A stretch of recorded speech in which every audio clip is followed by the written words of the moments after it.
Hello everyone, welcome back to my YouTube channel. So friends, आज की video में हम जानेंगे कुछ बेसिक बातों के बारे में जो बच्चों को पढ़ाते समय या होमवर्क कराते समय हमें ध्यान ज़रूर देनी चाहिए।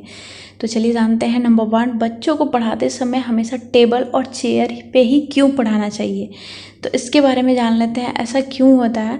क्योंकि जब बच्चे फर्श पे बैठ के पढ़ते हैं ना, तो उनके बैठने का लेवल और उनकी कॉपी या बुक्स का लेवल बिल्कुल सेम हो जाता है और बच्चे को थोड़ा झुक करके लिखना या पढ़ना पड़ता है। जिससे क्या होता है कि थोड़ी देर बच्चा लिखता है, उसके बाद उसके बैक में पेन होने लगती है, तो वो आपसे कहता है कि मैं बैक में पेन हो रही है, या फिर वो इसकी वजह से गंदा लिखने लगता है, तो आपको गुस्सा आने लगता है। तो अगर आप बच्चे को टेबल और चेयर पे बैठ के लिखने के लिए बोलते हैं या पढ़ाई करने के लिए बोलते हैं, या फिर पढ़ते समय उसको टेबल और चेयर पे ही बैठाते हैं, तो ये जो प्रॉब्लम हो रही है बच्चे को लिखने में बैक पेन की या फिर उसकी गंदी राइटिंग की, ये नहीं होगी। नंबर 2, बच्चों को होमवर्क कराने से पहले उनकी पेंसिल को साफ कर दीजिए और इरेजर कोशिश करिए कि आप अपने पास ले करके उसके पास बैठें। क्योंकि अगर आप बच्चे के हाथ में दे देंगे इरेजर और शार्पनर, तो बच्चा जानबूझ करके अपनी पेंसिल्स को तोड़ता है और फिर उसको बार बार साफ करता है, या फिर कॉपी पे गंदा जानबूझ करके लिखता है और उसको बार बार इरेज करता है।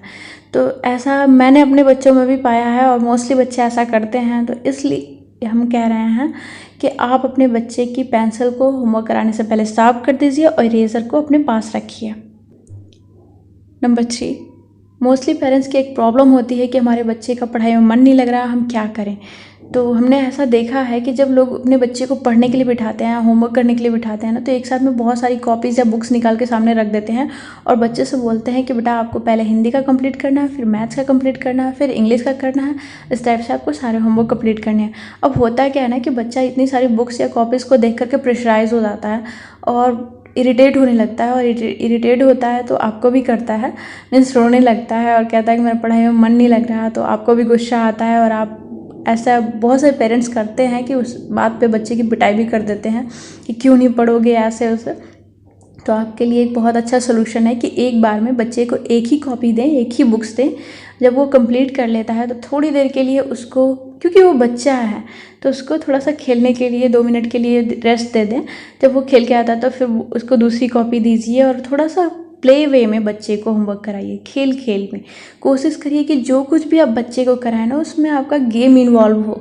आप खेलते रहिए बच्चे के साथ। क्योंकि देखिए, हम अपने बच्चे को कुछ भी पढ़ाते हैं ना, अगर मुझे कुछ सिखाना होता है अपने बच्चे को, तो मैं ऐसा नहीं कि एक टाइम फिक्स है कि मैं अपने बच्चे को इससे टाइम पढ़ाऊँगी। मैं अपने बच्चे को कभी भी पढ़ाती हूँ, यहाँ तक कि मैं खाना भी बनाते रहूँगी। अगर मुझे उससे कुछ चीज़ लर्न करवानी है तो मैं उसको बीच बीच में बुला करके वो चीज़ पूछते रहूँगी।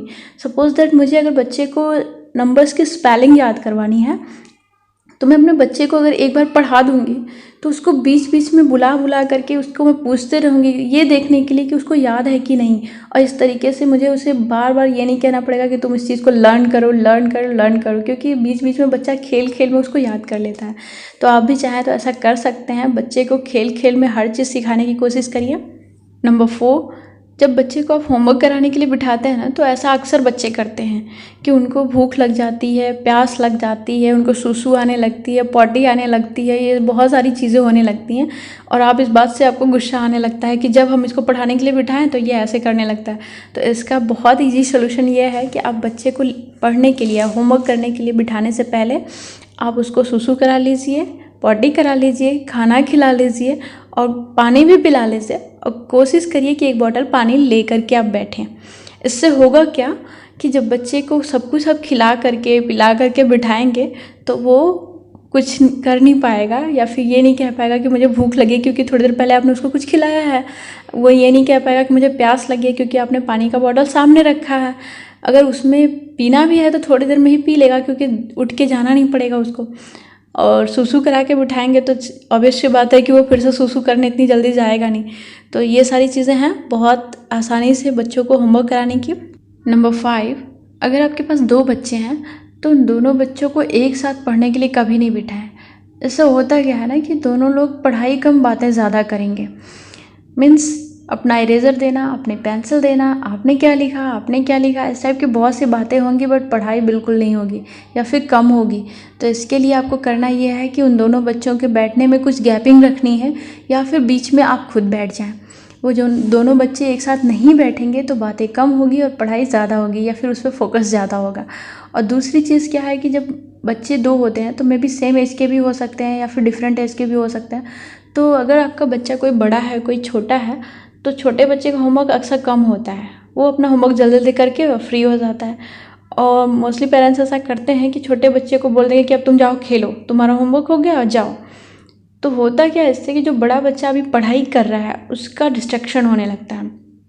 वो ये सोचता है कि वो तो खेल रहा है और मैं पढ़ाई कर रहा हूँ, मीन्स उसका पढ़ाई में मन नहीं लगेगा। तो ऐसा आप बिल्कुल नहीं करें।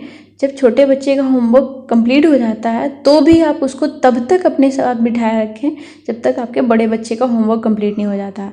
मीन्स आप उस बच्चे को आप अलग एक्टिविटी भी करा सकते हैं, कुछ कलर करने के लिए दे सकते हैं, कोई क्रिएटिव एक्टिविटी करा सकते हैं, कोई माइंड गेम खेल सकते हैं, कोई पजल गेम भी खेल सकते हैं। मतलब बहुत सारी चीज़ें हैं जो उस बच्चे के साथ आप कर सकते हैं। तो फ्रेंड्स ये चीज़ आप ध्यान रखिएगा कि दो बच्चों को होमवर्क करने के बाद एक ही साथ फ्री करना है। और फ्रेंड्स अगर वीडियो अच्छी लगी हो तो इसे लाइक शेयर कर दीजिएगा हमेशा की तरह, और चैनल पे पहली बार आए हैं तो सब्सक्राइब कर दीजिएगा, बेल आइकन ज़रूर दबा दीजिएगा आगे इस टाइप के और भी वीडियोस देखने के लिए। तो मिलते हैं अगली वीडियो में, तब तक के लिए thank you and thanks for watching this video.